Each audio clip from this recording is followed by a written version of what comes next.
ఎన్నికల్లో మన బతుకులు మార్చే నాయకుడిని ఎన్నుకోవాలన్నారు ముఖ్యమంత్రి వైఎస్ జగన్మోహన్ రెడ్డి. ఓటు వేసేటప్పుడు అప్రమత్తంగా లేకుంటే మళ్లీ మోసపోతారని సూచించారు. రంగురంగుల మేనిఫెస్టోతో వస్తున్న చంద్రబాబు విషయం జాగ్రత్తగా ఉండాలన్నారు.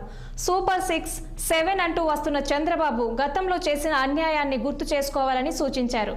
మేమంతా సిద్ధం బస్సు యాత్ర మంగళగిరికి చేరుకున్న సందర్భంగా సీఎం జగన్ చేనేత కార్మికులతో ముఖాముఖి అయ్యారు. గత చంద్రబాబు పాలనను మీరు చూశారు. 58 నెలల కాలంలో మీ బిడ్డ పాలనను చూశారు. ప్రతి పేదవాడి గుండెలో నిలిచేలా మీ బిడ్డ అడుగులు వేశారంటూ జగన్ చేనేత కార్మికులతో అన్నారు. 58 నెలల పాలనలో జరిగిన అభివృద్ధిని ప్రజల నుంచి వింటున్నామన్నారు జగన్. రానున్న రోజుల్లో మరిన్ని సంక్షేమ పథకాలను సూచనలు తీసుకుంటానని, చంద్రబాబు ఉన్నంత నెగటివిటీ అనుభవం నాకు లేదంటూ చెప్పుకొచ్చారు ఆయన. బాబు బ్యాచ్ ఇళ్ల పట్టాలు ఆపారు. వీళ్ళ ముగ్గురే 2014లో ఏం చెప్పారు, మనకు ఏమి చేశారు అన్నది ఒక్కసారి ఆయన 2014లో ఇచ్చిన ఆయన మేనిఫెస్టోకు సంబంధించి, చేనేతలకు సంబంధించి ఆయన ఏం చేశాడు అని చెప్పి చూస్తే దాదాపుగా 100కి 2 మార్కులు కూడా రాల.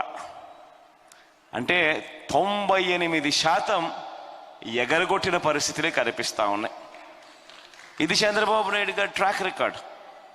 ఆయన చెప్పిన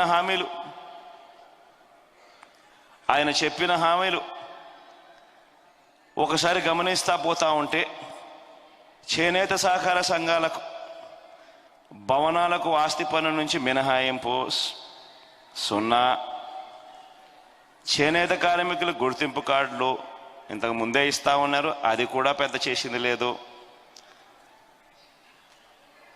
జారీపై విధించిన వ్యాటు రద్దు, జరీపై విధించిన వ్యాటు రద్దు, అది లేదు.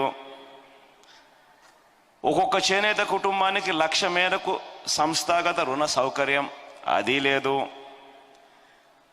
చేనేత కార్మికులకు 1000 కోట్లతో ప్రత్యేక నిధి మరియు బడ్జెట్లో ప్రతి సంవత్సరం 1000 కోట్ల రూపాయలు కేటాయిస్తాం, అది లేదు.